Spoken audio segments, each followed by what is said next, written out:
We know now that in the early years of the 20th century, this world was being watched closely by intelligences greater than man's, and yet as mortal as his own. We know now that as human beings busied themselves about their various concerns, they were scrutinized and studied, perhaps almost as narrowly as a man with a microscope might scrutinize the transient creatures that swarm and multiply in a drop of water.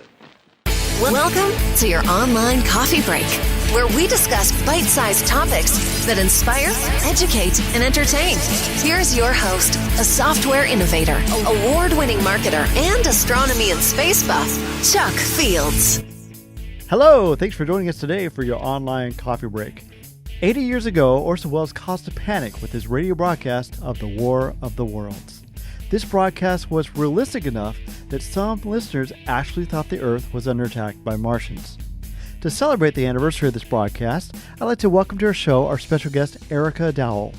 Erika is the Associate Director and Curator of Modern Books and Manuscripts at Indiana University's Lilly Library. Recently, the library used cutting-edge technology to digitize the original recording of Orson Welles' War of the Worlds radio broadcast. Erika joins us by phone to discuss the impact of this broadcast.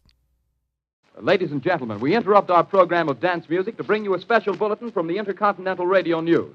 At 20 minutes before 8 Central Time, Professor Farrell of the Mount Jennings Observatory, Chicago, Illinois, reports observing several explosions of incandescent gas occurring at regular intervals on the planet Mars. Now, fans everywhere, thanks to your efforts, can hear Welles' War of the Worlds broadcast through digitized audio that's taken, I understand, directly from his personal disc recordings. I just wondered, can you tell us a little bit more about what was their condition when IU began to digitize these?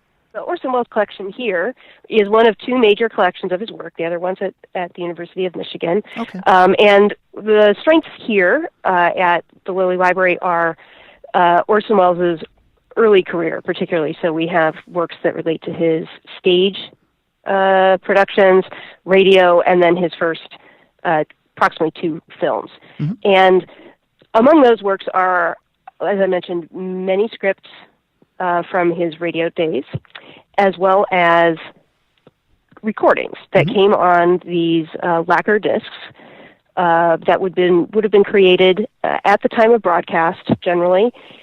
And they essentially record them onto what we would think of as sort of an LP style thing. These came with the collection when it came to the Lilly Library in the 1970s, wow. And basically sat in our vault for quite a long time.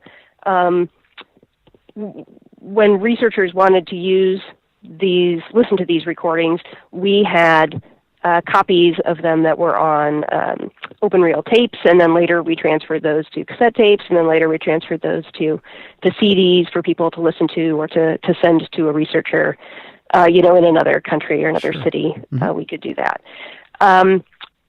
But recently, it's been, I guess, maybe 3 years or maybe 4 now, the Indiana University started a big media digitization and preservation initiative. Hmm. The president of the university devoted about $15 million to this effort. And as part of that, we were looking at all the different kinds of materials on the Indiana University campus that need preservation. And this was one of the sets of things that was really some of the most significant stuff that we have in the Lilly Library and in the IU libraries, and things that would be really prominent and enjoyed by a lot of people if we could get them digitized. That was when we decided to seek some extra funding to help create, not just to help create a website for these materials, not just to digitize and preserve them. Professor, would you please tell our radio audience exactly what you see as you observe the planet Mars through your telescope? Nothing unusual at the moment, Mr. Phillips. A red disk swimming in a blue sea.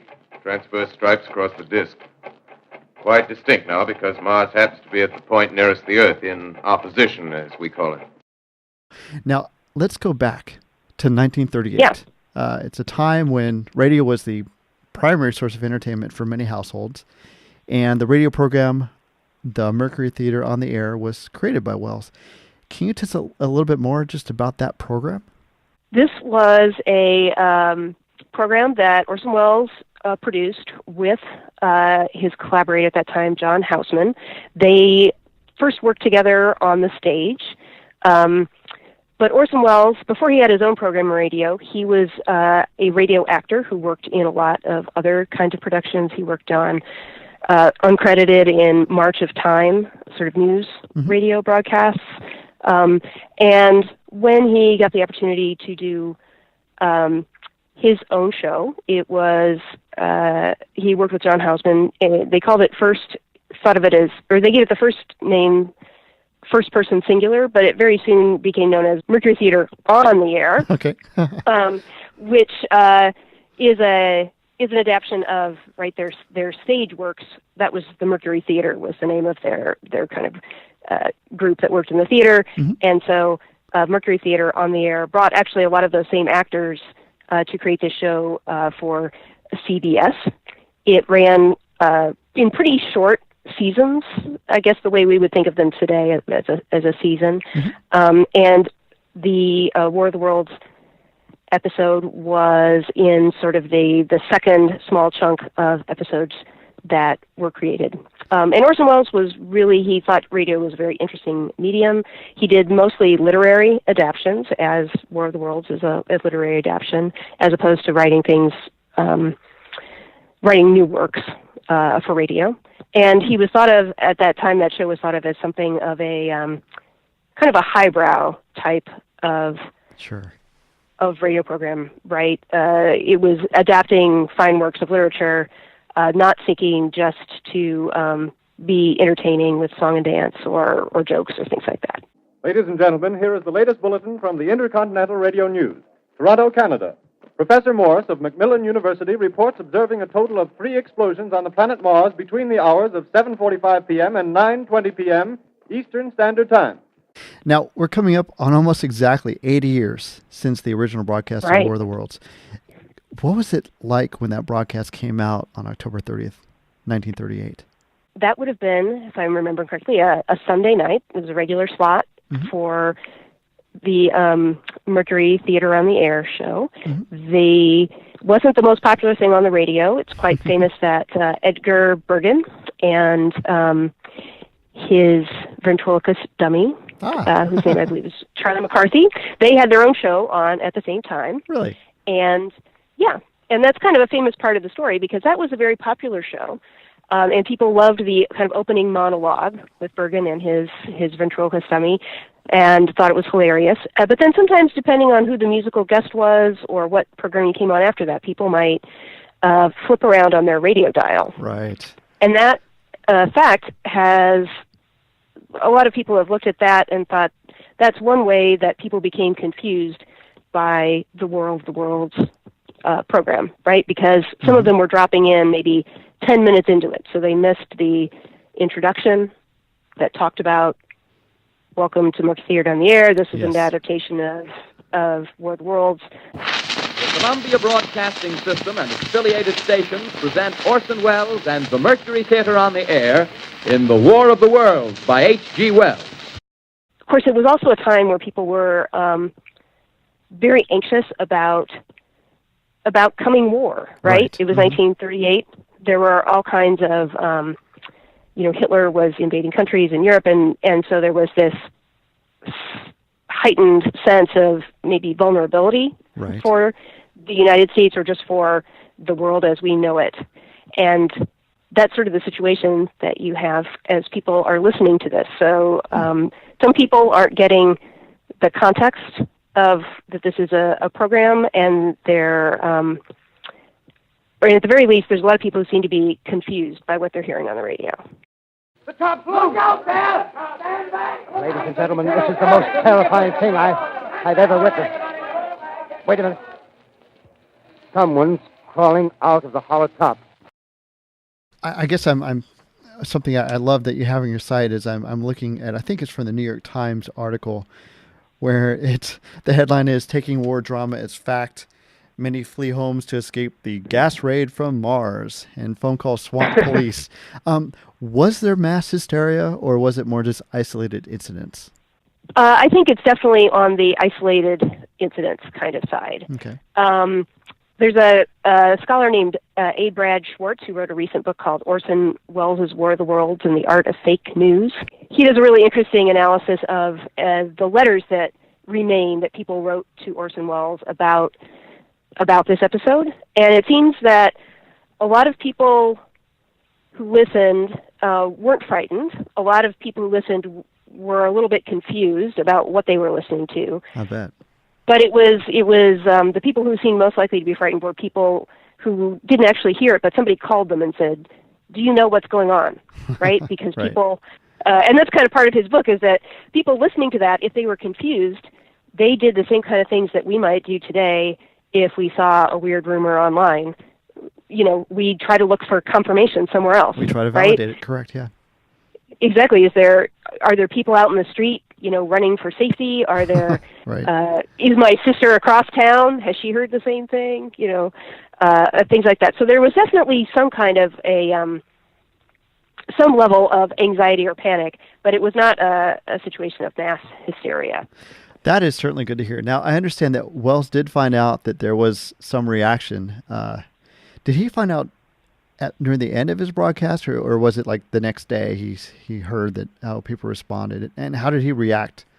No, the way I understand it, there were actually people, I think it was officials from the network and maybe from the police who were waiting at the end of the broadcast that soon to ask what's going on and to essentially ask Welles to sort of explain himself. And there was a press conference, I believe, organized the next day where Welles and Hausman talked to the press about how they had no idea that they were causing this panic, and it was certainly unintentional, and they have been actually also very secretly pleased with themselves for making such a big I always had that feeling splash. Because I remember exactly what you're talking about when he's in front of the camera and explaining, sort of remorseful a little bit, but I'm thinking, oh my gosh.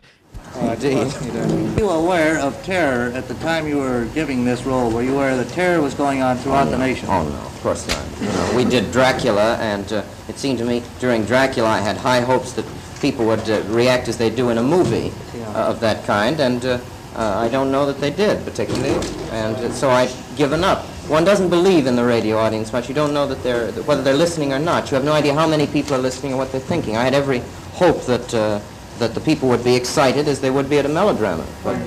Now, this didn't exactly negatively affect his career, did it? No, it didn't. In fact, it brought on a sponsor for the radio program, right? And it became the Campbell Playhouse, sponsored by Campbell Soup. Oh, okay. I didn't realize that. No, and I think it also, he had been making a big splash in theater. He was known as some kind of young creative genius at the time, and definitely. And I do think it helped him to get his film deal and to move on to making Citizen Kane, right? Right. Just start working on that, just another year or 18 months, I think, after War of the Worlds. Okay, I didn't realize the Citizen came that quickly. That's awesome. Well, I think Citizen Kane was in 1941, so he had to be working on, had to be deep into it by 1940, certainly. Wait a minute, something's happening. Humped shape is rising out of the pit. I can make out a small beam of light against a mirror. What's that? There's a jet of flame springing from that mirror, and it leaps right at the advancing men. It strikes them head on. Now, I understand that your libraries have launched a new website called Orson Welles on the Air. Can you tell us a little bit more about that? Sure. The website is created to host all of the different recordings that we made from the discs that we hold in this library. You can find it at orsonwelles.indiana.edu, and it includes this series. It includes Mercury Theatre on the Air, Campbell Playhouse, and sort of all of this first section of Orson Welles' radio dramas. And it also includes a lot of later programs that he made that maybe some people don't know quite so much about. One of those that a couple of those I think are interesting are some wartime broadcast series he did, one called Ceiling Unlimited. It was all about airplanes and flying, sponsored by Lockheed the airplane Absolutely. manufacturer. And he did another one called Hello Americans, which was sponsored by the U.S. government and sought to promote sort of good relations between North and South America in order to make sure that countries in South America were allied with the United States, was the idea. I wish to impress upon you, private citizens and public officials, all of you, the urgent need of calm and resourceful action. I want to thank you and your team for just putting together and preserving that collection. And Erika, thank you so much for joining us today. Really do appreciate your time. You're quite welcome, and I hope that you and your listeners take some time and really enjoy the site. There's some really interesting recordings on there. This is Orson Welles, ladies and gentlemen. Out of character, to assure you that the War of the Worlds has no further significance than as the holiday offering it was intended to be. Online Coffee Break. Well, I really enjoyed speaking to Erika today about the War of the Worlds broadcast by Orson Welles. It's amazing how that little broadcast caused such a panic. Amazing how far we've come. Or have we? Anyway, if you'd like to listen to the broadcast or learn more about Orson Welles, you can visit their website at orsonwelles.indiana.edu. I want to thank Erika for joining us today. I want to thank you for joining us today as well. If you'd like to comment on today's topic, just go to our website, onlinecoffeebreak.com, leave a comment there. Or you can call us at 317-862-4700. Leave a comment there. Who knows, we just might share it on the air. We'd also love it if you'd follow us on Facebook or Instagram at Online Coffee Break. And of course, if you'd share this episode with your friends or rate us on iTunes, we'd appreciate that as well. Thank you so much for joining us today. See you next time. God bless.